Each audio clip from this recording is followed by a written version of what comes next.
Hello வணக்கம் friends. காலையில் போட்ட ஷார்ட் வீடியோவில் நான் சொல்லியிருந்தேன். அதாவது எங்களோட அனுபவங்களை சொல்லிகிட்டு இருந்தோம். இந்த காசிக்கு போன அனுபவம், பிரதோஷம் எங்கள் வாழ்க்கையில் எப்படி ஒரு அட்டாச் ஆச்சு அப்படிங்கிறதெல்லாம் சொல்லிக்கிட்டு இருந்தோம். அதோட தொடர்ச்சி இப்போ போடுறோம் ஃப்ரெண்டு, பாருங்கள். அதாவது காசிக்கு போகணுங்கிற எண்ணம் எங்களுக்கு வந்துச்சு. அப்புறம் நானும் அந்த பொண்ணு வீட்டிலலாம் சொல்லி பிடிச்சி அந்த பிரதோஷத்துக்கு அப்படியே போய்கிட்டே இருந்தது. எங்களுக்கு அந்த காசிக்கு போகிற எண்ணங்கள் உருவாயிடுச்சு. அப்போ இதெல்லாம் என்னன்னா அந்த ஈசன் நம்மளை அப்படியே ஆட்கொள்கிறாருன்னு அர்த்தம். அப்புறம் திருப்பி நாங்கள் காசிக்கு போகலான்னு சொல்லி போய் டிக்கெட்லாம் பதிவு பண்ண போனால்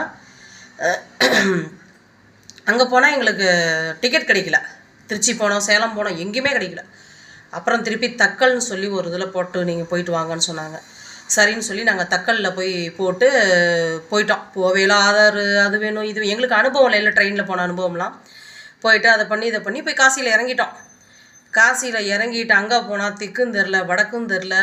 ஈஸ்வரா என்னப்பா எங்களுக்கு நாங்கள் என்னமோ அந்த நம்ம ஊர் டவுனுக்கு போயிட்டு வர மாதிரி நினச்சி வந்துட்டோமே, இங்கே ஒன்றுமே பண்ண முடியலையேன்னு சொல்லி ஒரு மணி நேரம் அப்படியே ரயில்வே ஸ்டேஷன்லேயே உட்காந்துருந்தோம். இவங்களா எல்லாம் திட்டுறாங்க, இன்னும் காசி என்னமோ உங்கள் ஊர் இதில் இருக்கிற மாதிரி வரேன்னு சொல்லிட்டீங்க அப்படி இப்படின்னுக்கிட்டு. அப்புறம் அப்படியே எனக்குன்னா அந்த ஈஸ்வரா என்னப்பா அப்படிலாம் சோதிக்கிறேன்னு. அங்கேருந்து கும்பகோணத்து ஐயர் ஒருத்தர் வந்தார். அம்மா நீங்களாம் தமிழான்னு கேட்டார். ஆமான்னு சொன்னோம். அதான் கடவுள் நேரில் வரமாட்டார், இப்படி தான் ஒரு இதில் வருவாருங்கிறது அது ஒரு எங்களுக்கு ப்ரூஃப் ஆச்சு. வந்துட்டு வாங்கன்னு சொல்லி கிருஷ்ணமூர்த்தி ஐயர்னு சொல்லி கும்பகோணத்து ஐயர் அவர் வீட்டுக்கு போனால் ஒரு நாளைக்கே சாப்பாட்டுக்கே 60 ரூபா தான். காலையில் டிஃபன், சாயந்தரம் டிஃபன், மத்தியானம் சாப்பாடு, தங்கியிருக்கிறதுக்கு வாடகையும் சும்மா 70 ரூபா 80 ரூபா தான் கேட்டாங்க. பரவாயில்ல, நீட்டாக 3 நாள் அங்கேருந்து போன அன்னைக்கு ஃபுல்லாக காசியை சுற்றி பார்த்து சாமியை கும்பிட்டு ஃபுல்லாக கங்கையில் ஒரு நாளைக்கு 3 தடவை குளித்து எல்லாம் பண்ணோம். 2வது நாள் கயா போயிட்டோம். விடிய போய் கயா போயிட்டோம். போய் அங்கே போய் தர்ப்பணம் கொடுத்து திதி கொடுத்து எல்லாம் பண்ணிட்டு வந்தோம். திருப்பியும் 3வது நாளும் நாங்கள் காசியில் திருப்பி எல்லாம் இது பண்ணிவிட்டு குளிச்சுட்டு ஆக எல்லோரும் சொன்னாங்க, இங்கேருந்து காசி தீர்த்தம் கொண்டுட்டு போகிறது தான் அவ்வளோ விசேஷம். காசிக்கு போயிட்டு அந்த நாளையில் காசிக்கு போனால் இறந்துருவாங்கன்னு ஒரு ஒரு கெட்ட இதை பண்ணி வச்சுருக்காங்க. அது எதனால் அப்படின்னாக்க அந்த நாளையில் இவ்வளோ போக்குவரத்து வசதிகள் இல்லை. ட்ரெயினோ ஃப்ளைட்டோ அன்னைக்கெல்லாம் இந்த அளவுக்கு இல்லை இல்லைங்களா, ஏதோ ஒன்று இருக்கும். அப்படி ரொம்ப குறைவான ஒரு இது தானே. இன்றைக்கெல்லாம் நினச்சா தெருவு ட்ரெயின் போகுது. இப்போலாம் மெட்ரோ ட்ரெயின் விட்டாங்க.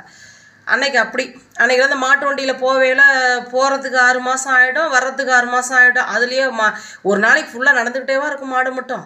அது குறிப்பிட்ட தூரம் போகும். அப்புறம் காலை இழப்பாரும் அதை பண்ணும், மனுஷாளுங்களுக்கே அசதி வரும். காட்டு வழியெல்லாம் நிப்பாட்டி சாப்பாடு செஞ்சு எல்லாம் பண்ணுவோம். அந்த 6 மாதத்துக்குள்ளே யாருக்கு வேணாலும் எது வேணாலும் நடக்கலாம் இல்லையா. அப்படி போய் இறந்தவங்க தான் உண்டே தவிர காசிக்கு போனால் இறந்து போயிடுவாங்கங்கிறதெல்லாம் ஒரு கெட்ட பேர். அதெல்லாம் நம்பாதீங்க, அந்த வதந்தியெல்லாம் நம்பாதீங்க. நாங்கள்லாம் போவேல எங்கள் சின்ன பையனுக்கெலாம் ஏன்னா இருந்தால் ஒரு 7 வயசு இருக்கும். எங்கள் பெரிய பையனுக்கு ஒரு 10-11 வயசு இருக்கும். இவ்வளோ தாங்க.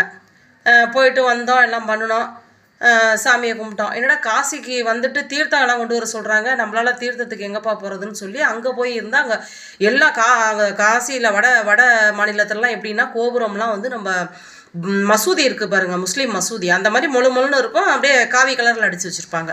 நம்ம ஊர் தமிழ்நாட்டு கோபுரம்லாம் அங்கே ஒன்று கூட கிடையாது. அப்படி இருந்தும் நாங்கள் தங்கியிருக்க இடத்துக்கு பக்கத்தில் ஒரு கோபுரம் தெரிஞ்சுது. அப்புறம் தான் என்னப்பா இது மாதிரி தெரியுதுப்பா, நம்ம அங்கே போய் பார்க்கலாம் அப்படின்ட்டு சொல்லி எங்களுக்கு திருப்பி வரத்துக்கு டிக்கெட் கிடைக்கல. அழுகை ஆத்திரமும் வந்துருச்சு. பிள்ளைங்களெல்லாம் கூட்டிகிட்டு இப்படி ஆகிப்போச்சே, நம்ம என்னடா பண்ணுறதுன்னு. இப்போ அது 10-15 வருஷமே இருக்கும். 15 வருஷம் அல்லது 13 வருஷம் இருக்கும். என்னப்பா பண்ணுறது அப்படின்னு எங்களுக்கு ரொம்ப ஒரு வருத்தம் ஆகிப்போச்சு. அப்புறம் அங்கேருந்து அங்கே போனால் நம்ம தமிழ்நாட்டு கோயிலுங்க, தமிழ்நாட்டு ஐயருங்கள் பார்த்து சேர்த்து கட்டி வச்ச கோயில் அது. அப்புறம் போயிட்டு அப்பா ஈஸ்வரா இப்படியெல்லாம் ஒரு சோதனையை கொடுக்குறியே, என்னமோ நாங்கள் பக்கத்து தெருவில் இருக்க சிவன் கோயிலுக்கு வந்த மாதிரி வந்துட்டோமே, இப்போ போகிறதுக்கும் வழி இல்லாத, இவ்வளோ தூரம் திருப்தியாக செஞ்சவங்க போகிறதுக்கு வழி இல்லாமல் இருக்குதேப்பான்னு சொல்லி அழுதோம். அப்புறம் கொஞ்ச நேரத்துலேயே ஒருத்தர் அந்த நாட்டுக்கோட்டை செட்டியார் கடையில் நாட்டுக்கோட்டை செட்டியார்னு அங்கே கடை வச்சுருக்காங்க. அதில் வேலை பார்க்குற ஒரு தமிழர் ஏமா எல்லாம் ஒரு மாதிரி இருக்கீங்கன்னு சொல்ல, இப்போ நாங்கள் ஒரு ஆர்வ கோளாறில் வந்துட்டோம்.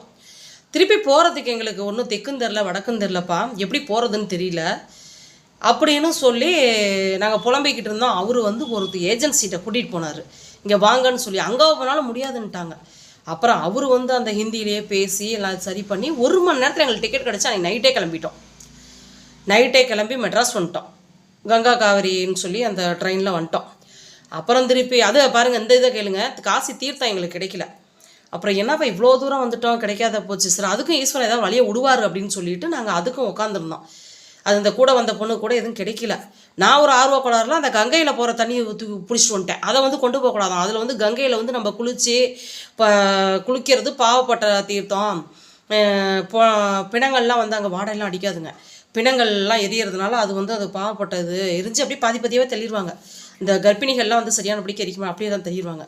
அதனால் வந்து அதெல்லாம் எடுத்துகிட்டு போகக்கூடாதுன்னு சொல்லிட்டாங்க. அப்போ காசி தீர்த்தம்லாம் எதப்பா கொண்டு போகிறது நம்மளுக்கு ஒன்றும் தெரியலையே, இவ்வளோ தூரம் வந்து நம்மளுக்கு இது கிடைக்காத போச்சேன்னு ஒரு ஏமாற்றத்திலே இருந்தோம். அப்புறம் பார்த்தாக்கா அந்த நாட்டுக்கோட்டை செட்டியார் வந்து 5 லிட்டர் கேன், அதாவது ஒரு 50 மில்லியவே வந்து 50 ரூபா 100 ரூபான்னு விற்கிற குடுவையில் போட்டு விற்கிற அந்த வியாபாரி 5 லிட்டர் கேனையும் கொடுத்து அதில் 5 லிட்டர் தண்ணியும் எங்களுக்கு ஃப்ரீயாக கொடுத்தாரு.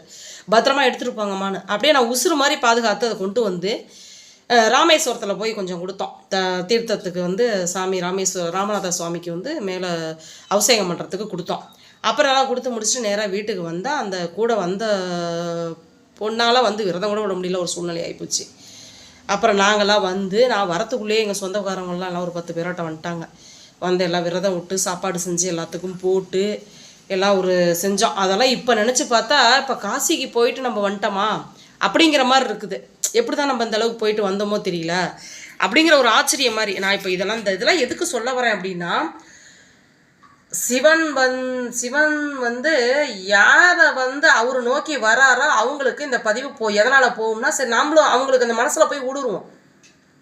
இப்போ இந்த மாதிரி சொல்கிற கருத்துக்கள்லாம் வந்து அவங்க மனசில் ஊடுருவோம். இந்த சனி பிரதோஷத்தை அவங்க மிஸ் பண்ண மாட்டாங்க. நீங்கள் பாருங்கள், அந்த மிஸ் பண்ண மாட்டாங்க அவங்க. அதாவது ஒன்வே தான் இது. சிவன் கோயிலுக்கு நாமெல்லாம் போகிறது ஒன்வே. ஒரு தடவை போயிட்டோன்னா மனசு இழுத்துக்கிட்டே இருக்கும். ஏன்னா அவர் நம்மளை இழுக்கிறாரு, வேறு ஒன்றும் கிடையாது. போயிட்டா திருப்பி ரிட்டர்ன் வழி கிடையாது, இழுப்பார். அவர் நம்ம நோக்கி போக போக போக நம்ம கர்மாக்கள் குறையிறத பார்ப்போம். கஷ்டங்கள் நிறைய வரும், புளிவார், சலிச்சு எடுப்பார். கடைசியில் ஒரு நல்ல வழியை காட்டுவார். சோதனையை கொடுத்தாலும் சாதனையை கொடுப்பாரு. நம்மளை என்ன சொல்கிறது அப்படின்னா, ஃபஸ்ட்டு எல்லாம் அடி. இப்போ என்ன சொல்கிறதுன்னா, இப்போ ஒரு கருங்கல் இருக்குது.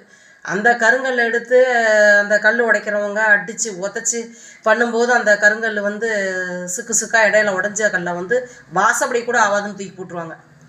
ஆனால் நல்லா வந்து ஓரளவுக்கு வர்ற கருங்கல் பார்த்திங்கன்னா சிலையாக கூட நிற்கும், சிலையாகவே நிற்கும். அது மாதிரி தான் வாழ்க்கையில் வந்து நான் இப்போ என்னோடய அனுபவத்தில் எவ்வளவோ புரிஞ்சுருக்கேன். அப்படின்னாக்க பொறுமையாக இருக்கணுங்கிறத, யார் எதை பேசினாலும் சரி, வாழ்ந்தாலும் பேசும் தாழ்ந்தாலும் பேசும். காசு இல்லாதவனா உலகம் அப்படியே தரகுறவாக பேசும்.